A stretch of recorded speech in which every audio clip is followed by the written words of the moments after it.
underwear left in to wear orange? No, listen, and I'll be honest with you, it was a great answer by him, but I think that outfit's like decided 2 months in advance by whoever his sponsor is.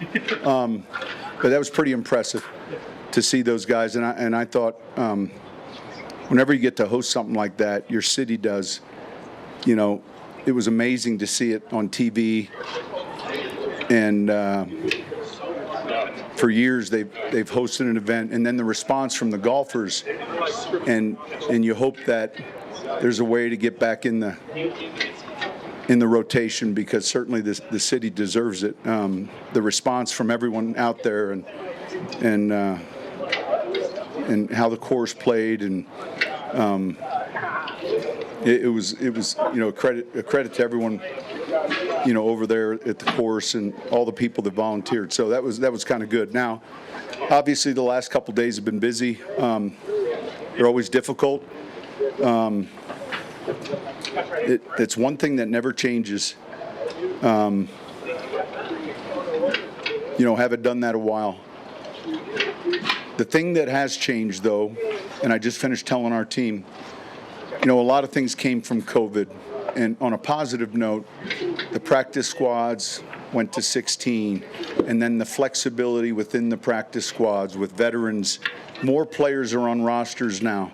And so I gave them these two numbers, 53 and 17, 53 and 16 plus international. And really it's 70. Because once they're here, I can't tell you how many times, and you guys know this, that guys are coming up or coming down. And so we have 70 guys on the team. And I think that was different 8 years ago. Just even the ability and the flexibility that clubs had. But I think it benefits everyone. It benefits the pool of players that wouldn't be on rosters right now. And I also think it helps in their development. So at some point this week, I'll put a list together of practice squad players at one point, and you're going to see Pro Bowl players. You're going to see, you guys know the story.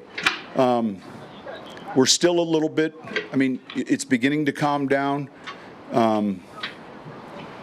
And I would always say the week of, which we are in now, there's always some jostling, with the back end and different players. But, that's kind of where we're at right now. So any questions? Sean, you mentioned that wide receiver throughout camp was going to be one of the toughest decisions. How did you guys ultimately land on that group of five, and obviously beyond that with the practice squad? And what do you like about the group? Yeah, look, I think I said it in a meeting inside. I don't know that I said this to you guys, but I said, I think there's going to be a receiver or two that ends up playing for other teams based on what I'm watching from the group. And so I knew and felt we were deep. You root for all of them, not just your draft picks. And so it gets back to what we discussed with Bo and whether it's Bailey or Franklin or and so that was one of the tougher position groups just with our depth. A number of our guys landed in different places now, Buffalo, Pittsburgh, Detroit. And I think we knew that was going to be difficult. So I say this, it's a good problem to have when you have that type of competition. I hope I answered your question. Coach, can you just talk about Tim Patrick specifically? Yeah, look, and that obviously was extremely difficult. The other night in that preseason game, he, against Green Bay, he makes some plays. I've watched his progress. Obviously, his journey off of really 2 seasons and the makeup and all the things that we look for. And, we visited for, a few minutes. I sent him a text today when I found out he was going to Detroit. I'm happy because I know Dan Campbell that well, and I think the world of Tim. And all of you that have covered him longer than I've coached him understand all the things he brings to the table, aside from just being on the field. So that was difficult. You had a couple receivers you weren't able to get on the practice squad, and Johnson and Burns who can go deep. Of all your receivers, how do you feel about the guys you have that can go? Yeah, look, we've got plenty of speed. You know, Mims can get down the field. Reynolds, Franklin. Sills had a great camp, and so he kind of was the first guy we honed in on. Of course, LJ, we've got flexibility with a lot of these guys. The league allows you to bring 2 up per game, and you know, I had an hour conversation with Beatty just relative to, hey, you're doing well, and part of the challenge is then roster management and trying to, how do I have my cake and eat it too? And so one way you might lose a player but get one, and the other way you might be able to keep 2 good young players. But I think he's had a fantastic camp. He and Sills, I mean, you can't help but notice him each day. So yeah, and look, that's never etched in stone either, that practice squad, you know, but I feel like, man, we got all of our priorities that we were hoping to be able to retain. We lost the tackle, and that's part of it. Sorry. Go ahead. You kept Frank Crump. What have you seen from him so far? He's been, And what is he? listen, his tape has been really good. You know, we all saw the 2 or 3 sacks, but you know, it's interesting when you sit up in that room and you just watch every snap from training camp and in the game, which we do, you know. So not only of our own guys, last night I think we finished at like 1:30 in the morning, and we're watching this player from another team, this player from another team, this player from our team. And it gives you a better grasp as to where this guy's at. Certainly he was a guy that we had to really battle in free agency on, but man, his size and upside, he wasn't one we were considering. You know, we felt like he made this team, and then we go through the process of, you know, who do we think can make it, you know, through waivers, and it's not a science. Has this been unique for a guy? I would say so.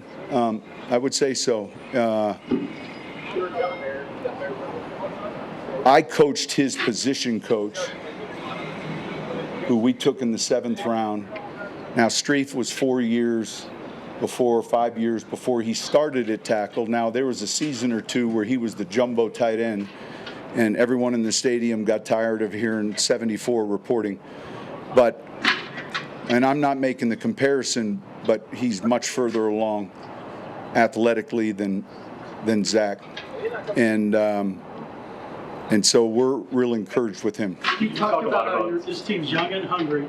You've never won fewer than 7 games in a season. So now that we see the depth chart, and you are young, especially in 2 deep, not necessarily starters, what are your expectations for this group? Yeah, look, I'm never one to make predictions at the start of the season. I think it's, you know, playing well early. I talked about that. What does that mean? Just we can't get off to the start we did a year ago and dig ourselves in a hole. I think that's important. I think the leadership is ever evolving because there's been a number of former leaders, former captains that were here that aren't. So it's a process, and certainly I never in a team meeting talk about what our record should be. I discuss things like the division. I discuss things like, look, playoffs, what it takes. I discuss things like the opponents. We'll look at the first quarter poll of the schedule and then really focus in on Seattle. And so I'm excited. And look, I'm excited to see how we stack up. Because throughout the preseason, you got different combinations of teams playing players, and there's a lot going on. But I am pleased with the energy, some of the things that you guys can see just from the eye. The number 3 quarterback, whoever he is, he's on the sidelines, uniform, but he. Yeah, here's the deal. He's out there. He's doing everything, and my understanding is he can enter the game when the other two are hurt. And no definition on hurt or injured or anything like that, or. I should probably have you write the policy, or in other words. But look, I know when they initially discussed this, it came after San Francisco and Philadelphia, and the initial approach was possibly, can every team elevate a practice squad quarterback? And I was surprised it didn't pass, and it didn't pass. The union didn't pass it. So look, this is where it is. Last year, I think 13 or 14 teams had 3. And then the remaining teams had 2 and 1 on a practice squad. I think the exercise in your 53 and then your practice squad is really holding on to your assets, guys that you feel like are talented, and certainly that applies to Stiddy and Zach very much so. Sean, with where the economics are of the NFL, would you be in favor, I guess, of an expanded roster from 53 to 54, 55? You think we're getting there? Yeah, I think that's more challenging, but I'm not sure. I mean, I like the fact that we've expanded that practice squad and we have flexibility. You do notice, the one thing I remember when I left college and came to college, there's 100 people, you know what I mean? Just 100 people, double jersey numbers, just you name it. And then you get to an NFL sideline and it's pretty thin. And so the kicking game, what guys are doing, there aren't many guys that can come and just not play. And generally speaking, it might be the quarterback or the offensive lineman. But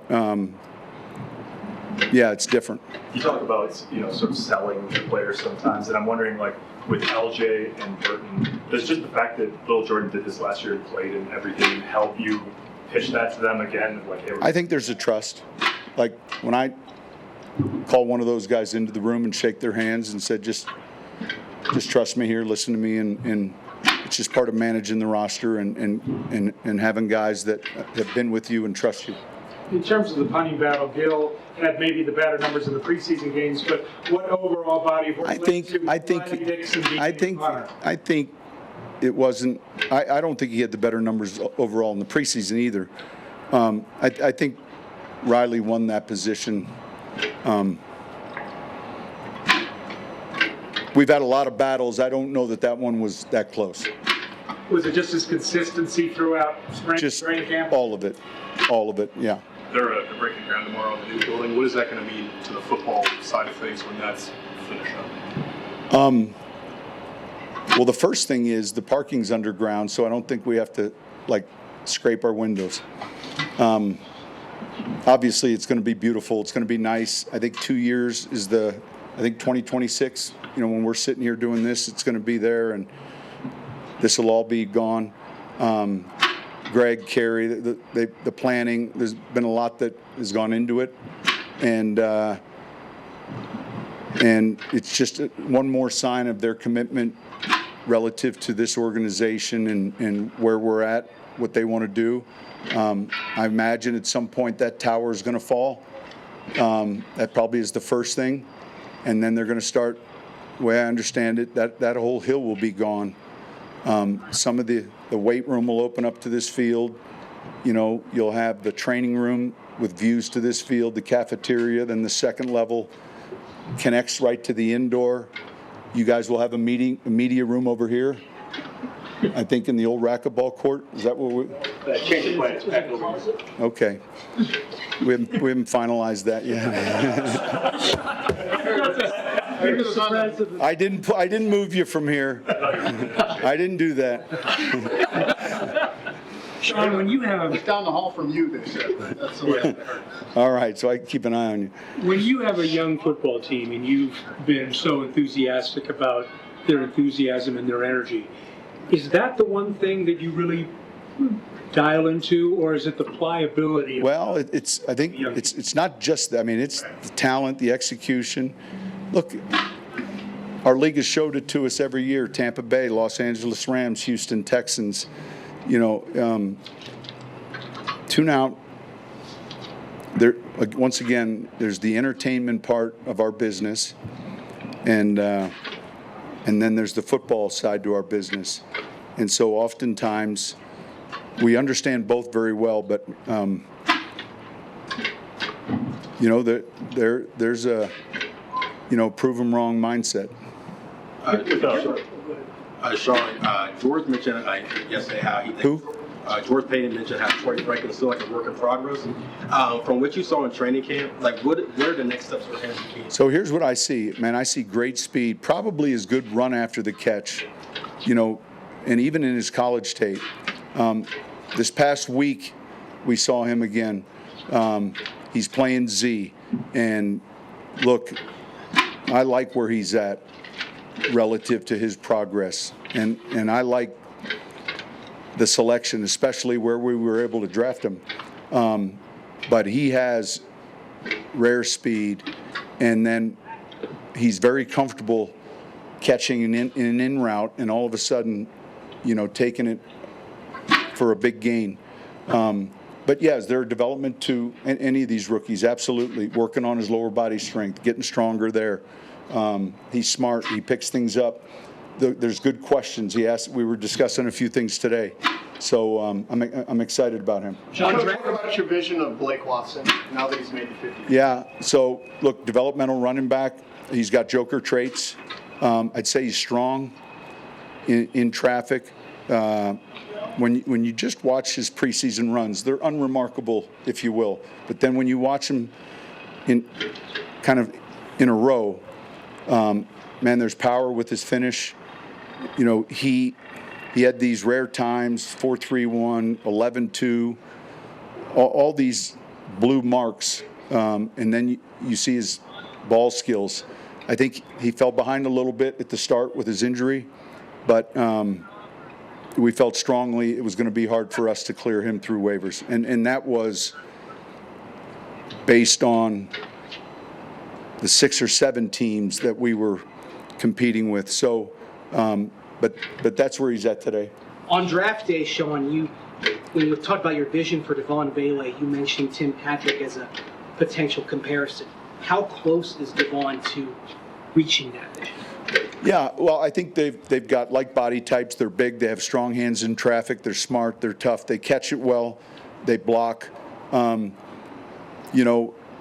a guy that I see in a similar way. The sub slot position to X, where Cortland plays, and Tim the same way. Tim, the sub slot either, but inside out. And then LJ's another one who played quite a bit inside. So, we all want to run the ball well, and that requires bigger, stronger, physical receivers. And so Tim's an outstanding blocker. Devon is an outstanding blocker. Obviously, he's just younger, and that's where he's at.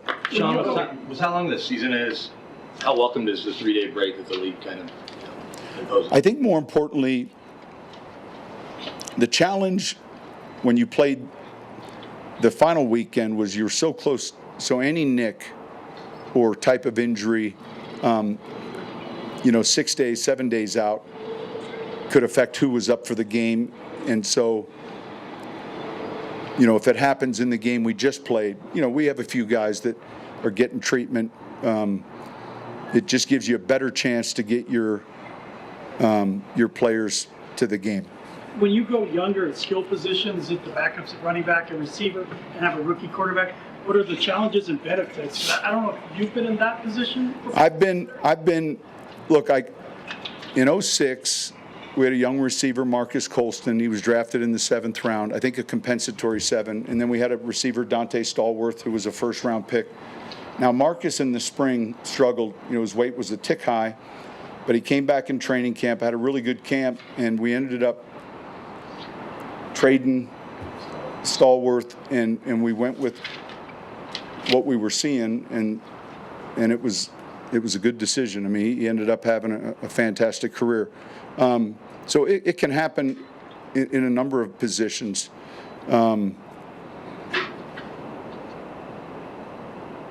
And ultimately, when you sit in a room for an hour and you put on one player and you watch everything, and you put on the next player and you watch everything, and you put on like positions, whether it was the runners, safeties, receivers,